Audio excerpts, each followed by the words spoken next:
Alors dans cette méthode, nous allons apprendre à résoudre des problèmes de rang. Donc nous allons tout d'abord commencer par déterminer la limite quand n tend à plus l'infini de 2 puissance n. D'après le cours vu sur les suites géométriques, nous savons que cette limite vaut plus l'infini, car nous avons une suite géométrique de raison 2 qui est plus grande que 1. On veut maintenant déterminer le plus petit entier n tel que 2 puissance n soit supérieur ou égal à 3 puissance 15. En effet, vu que 2 puissance n tend à plus l'infini, à partir d'une certaine valeur de n, 2 puissance n dépassera 3 à la puissance 15 et on cherche le plus petit entier n qui vérifie cette inégalité.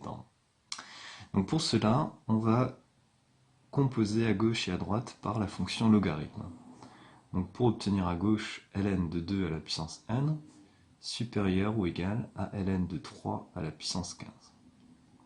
Et on va utiliser ici une propriété de calcul vue dans le cours qui dit que ln de x à la puissance p est égal à p fois ln de x.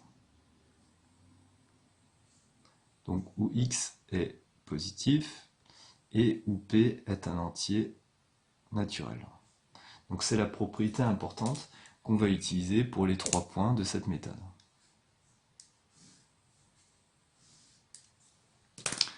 Donc ln de 2 à la puissance n, d'après cette égalité, vaudra n fois ln de 2. De la même façon, ln de 3 à la puissance 15, d'après cette propriété, vaudra 15 ln de 3. Et on voit ici tout l'intérêt d'avoir composé par la fonction logarithme, étant donné qu'on a ici n qui apparaît, alors que n était tout à l'heure en puissance. On divise ensuite par le nombre ln de 2. Alors ln de 2 est positif. Pourquoi? Car 2 est plus grand que 1. En effet, on sait que ln de 1 vaut 0, que ln d'un nombre plus grand que 1 est plus grand que 0, donc c'est le cas de 2, et que ln d'un nombre strictement plus petit que 1 sera plus petit que 0. Donc en divisant par ln de 2 de côté, on aura n plus grand que 15 ln de 3 sur ln de 2. Il nous reste maintenant à déterminer ce nombre avec notre calculatrice. Donc sur notre calculatrice, on tape quoi? On tape 15 fois ln de 3 sur ln de 2. Donc 15 fois, vous pouvez le faire en même temps sur votre calculatrice. Comme ça, ce sera une chose de faite. Sur donc, ln de 2, on trouve une valeur approchée de 23,8. Et on cherche le plus petit entier qui soit plus grand que 23,8. Et bien ce plus petit entier est l'entier 24. Donc ce qui signifie que pour n supérieur ou égal à 24, 2 puissance n devient plus grand que 3 puissance 15. De la même façon, nous allons maintenant déterminer la limite quand n tend vers l'infini de 0,9 à la puissance n. Cette limite vaut 0, car c'est une suite géométrique de raison 0,9 qui est strictement compris entre 0 et 1. Nous allons maintenant résoudre l'inéquation 0,9 à la puissance n inférieure ou égale à 0,001.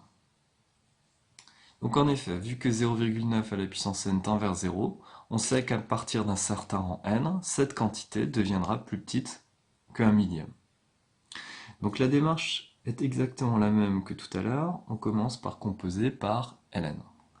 Donc on aura ln de 0,9 à la puissance n plus petit que ln de 0,001.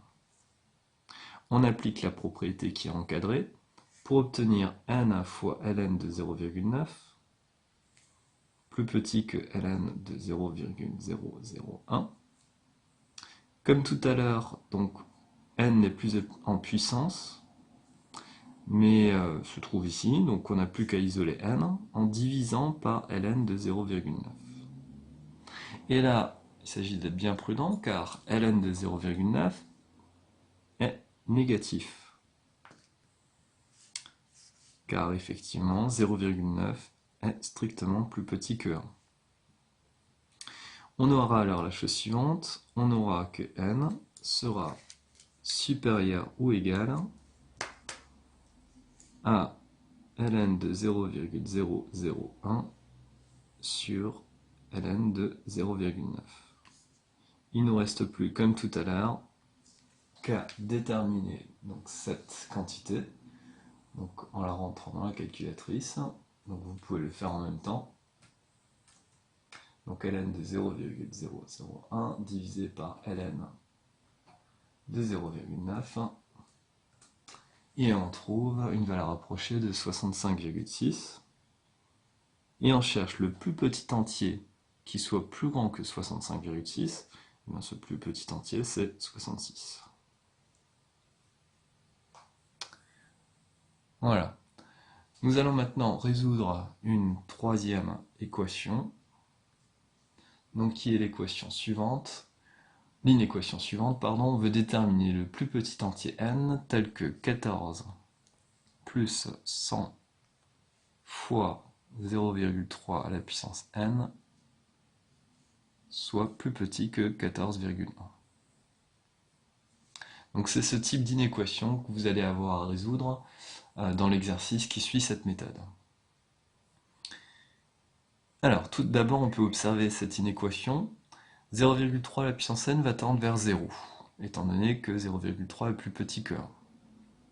100 fois 0 vaut 0, donc cette quantité va tendre vers 0. Donc la quantité qui se trouve à gauche, 14 plus 100 fois 0,3 à la puissance n, va tendre vers 14 plus 0, donc vers 14. Donc à partir d'un certain rang, la quantité de gauche va être plus petite que 14,1. Et on cherche à partir de quel entier n cette inégalité est vérifiée.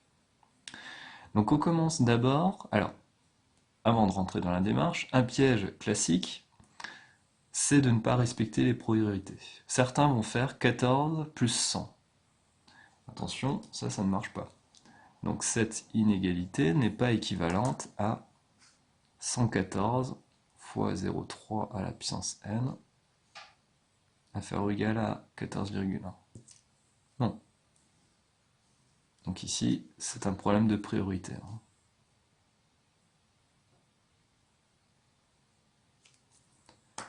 On fait d'abord les multiplications et ensuite les additions. Donc ici, on va se ramener à l'un des deux cas, vu à gauche. Donc on va isoler ce qui se trouve en puissance d'un côté et on va mettre tout le reste de l'autre côté.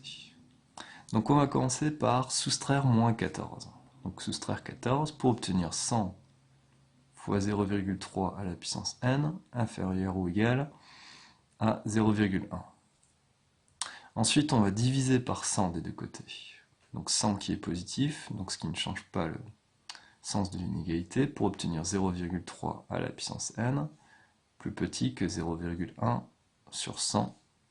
Et 0,1 sur 100, c'est la même chose que 0,001. Décale la virgule de deux rangs. Et maintenant, on passe au logarithme. Comme tout à l'heure, on aura n fois logarithme de 0,3 plus petit que le logarithme de 0,001. Et là, on est ramené au même cas qu'ici, au petit 2. On divise par logarithme de 0,3 qui sera négatif. Donc on va changer le sens de l'inégalité pour obtenir n supérieur ou égal à ln de 0,001 sur ln de 0,3. Il ne reste plus qu'à rentrer donc cette quantité dans la calculatrice. Donc logarithme de 0,001 sur logarithme de 0,3 et on trouve une valeur approchée de 5,7. Donc le premier entier à partir duquel donc cette inégalité est vérifiée est le premier entier plus grand que 5,7, c'est-à-dire 6. et ce qui résout cette troisième et dernière inéquation.